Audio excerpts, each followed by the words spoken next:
Could it be the right time to dissolve the UN and start another one?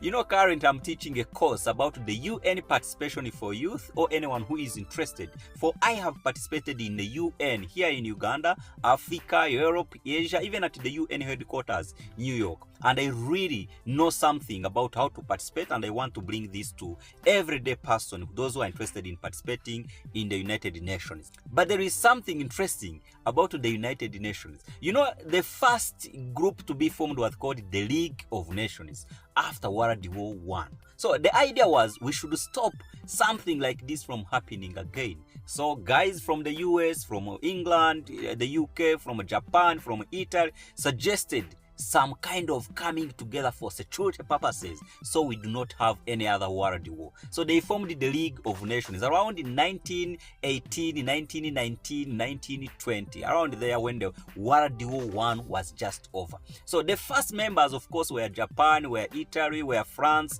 you know, the United Kingdom. But the US, actually, while the president of the US that time suggested the idea, US never joined the League of Nations. But you could ask yourself why the League of Nations finally failed. The reason is it failed to stop wars from happening. The reason it had been formed. So nations like Japan actually started attacking other nations, and even though the League of Nations would say, no, don't go there, Japan just said, no, you can't stop us. They actually left the League of Nations. The same with Italy. Italy attacked Ethiopia, and the League of Nations was like, hey, come on, you can't do that. We just formed an alliance to stop these wars. Italy was like, you can't tell me nonsense. It left the League of Nations. Yes, by 1930s, around there were so many dictators around Italy, around France, around doing things beyond what the UN of that time, the League of Nations, wanted. So you can remember World War II actually happened in front, in the face of the League of Nations, the organization that was mainly to prevent such wars from happening. That was a final blow, and the thing died. Anyway, World War II, we entered it, we killed each other in millions, and the guys, the outcomes, those who won, they were like, you know what, we need to stop World War III. Americans, of course, they still ready the game. They were like, let's form the United Nations. So the United Nations started around 1945 there, after World War II. The guys wanted to stop anything like that from happening. So the UN and other guys drafted the charter, and they signed, they brought in other members later on, and you know, we became members of the UN. Now we are about 193, almost all countries in the world are members of the UN. But I started this video by asking, could it be the right time to actually dissolve the UN and start something else? Because the UN is failing again. I mean, the United States is now waging wars irrespective of what the UN says.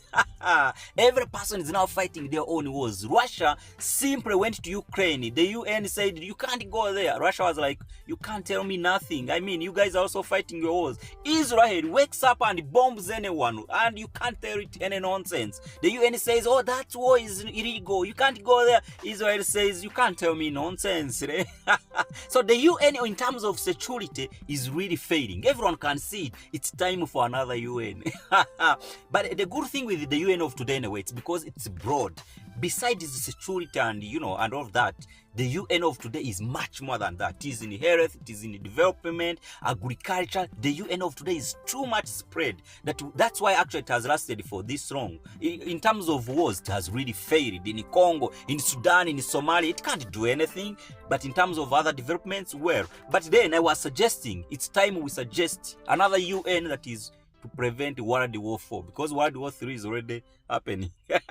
Anyway, some of the bottlenecks of the UN currently is the UN Security Council. That is the nonsense platform that is really making this happen. Imagine it has permanent members who you can't remove. And these permanent members, if any one of them like this vetoes or says yes to a war, you can't stop it even if the other four says no. So the UN cannot, the US, for example, cannot say no to its war. It will go to UN Security Council and endorse itself, and it is a permanent member of Security Council. So I mean, this is nonsense. I think in the next UN we are going to form, I'm suggesting, The Security Council should not have permanent members. We should keep shifting them per region, Africa, Europe, whatever nonsense, so that no superpower can make decisions at the Security Council throughout life, you know.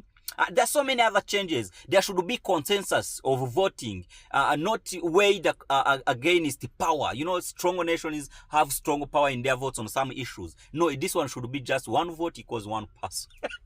Anyway, there are so many things to change. Funding. You know, the UN is highly funded by China, the US, and those strong nations. And of course, the one who funds controls where it goes. So most of the missions are compromised by who funds the most. So the funding structure, maybe you can change it again. Yeah, maybe we fund anonymously or we fund equally, whatever nonsense, so that no person has control of the UN. Anyway, there is so much.